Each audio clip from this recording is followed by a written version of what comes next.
ఎన్ని రోజులు? సవింశతి సమాహ పూర్ణాహ పర్యటన్వై వసుంధరాం. ఏళ్ల తరబడి పాపాత్ములు ఇక్కడ పుట్టారు కదా, ఈ పాపాత్ములు భూమిని నాశనం చేసేస్తున్నారు, దరిద్రపు మతాలన్నీ ఇక్కడ స్థాపిస్తారు, మన హిందూ దేవాలయాల సొమ్ము వాళ్ళకి అంటగడతారు, అడ్డమైన వాడికి జీతాలు ఇస్తారు, హిందువులకి జీతాలు ఎవరు, అర్చకుల్ని పురోహితుల్ని నాశనం చేసేస్తూ ఉంటారు ఆ దుర్మార్గులు. అటువంటి దుర్మార్గుల వల్ల మనం కూడా నాశనం అవుతున్నాం. అందుకని భగవంతుడి ఒళ్ళు మండుతుందన్నమాట. చిట్ట చివరిగా అవతరించి 20 ఏళ్ల పేటు మొత్తం భూమండలం అంతా తిరిగేస్తాడు. పెద్ద గుర్రం, అది మామూలు గుర్రం కాదు, ఆయన ఎక్కే గుర్రం. ఆ గుర్రమే విమానంలా కనపడుతుందట. అంత గుర్రం మీద కూర్చున్న స్వామివారు కత్తిపుచ్చుకుని తిరుగుతూ ఉంటాడు. వీళ్ళందరినీ నరికి పారేస్తాడు. మొత్తం భూమండలం అంతా ఈ పాపాత్ముల నెత్తురుతో నిండిపోతుంది. ఈ నెత్తురంతా ఒక మహాప్రవాహంగా వెళ్ళిపోతుందట. ఆ నెత్తుటి ప్రవాహంలో ఈ గడ్డాలు గుండుగాళ్ళ యొక్క తలకాయలు వెళ్ళిపోతుంటే ఈ గడ్డం నాచులా కనబడిపోతుందన్నారు. ఈ విధంగా భూమండలం అంతా పాపాత్ములు లేకుండా అయిపోతుంది. కొన్ని కోట్ల మంది ఉంటారటండి అప్పటికి.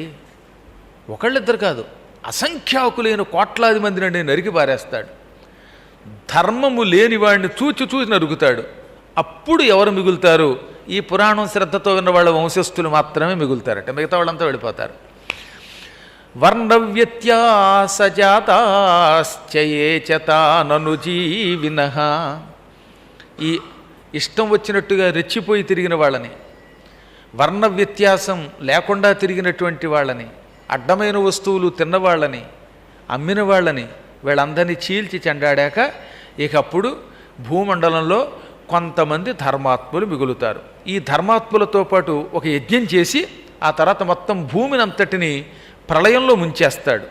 ఈ మహాత్ములైన ధర్మాత్ముల్ని తాను రక్షిస్తాడు. భూమి అంతా జలప్రళయంలో కలిసిపోతుంది.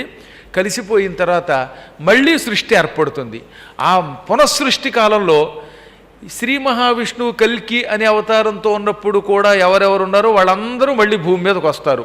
వాళ్ళ దగ్గర నుంచి కొత్త వంశములు మళ్ళీ మొదలవుతాయి. మళ్ళీ మనస్సులో నిగ్రహం బయలుదేరుతుంది. కృతయుగం వస్తుంది. కృతయుగ ప్రజలంతా మళ్ళీ ధర్మాత్ములు అవుతారు. ఎక్కడ చూసినా ప్రేమతత్వం పెరుగుతుంది. శృతి స్మృతి పురాణ ఇతిహాసములు కంఠస్థం చేస్తారు. ధర్మం మళ్ళీ మొదలవుతుంది. ఎక్కడ చూసినా గడ్డి విత్తనాలు మొదలైనవన్నీ వస్తాయట.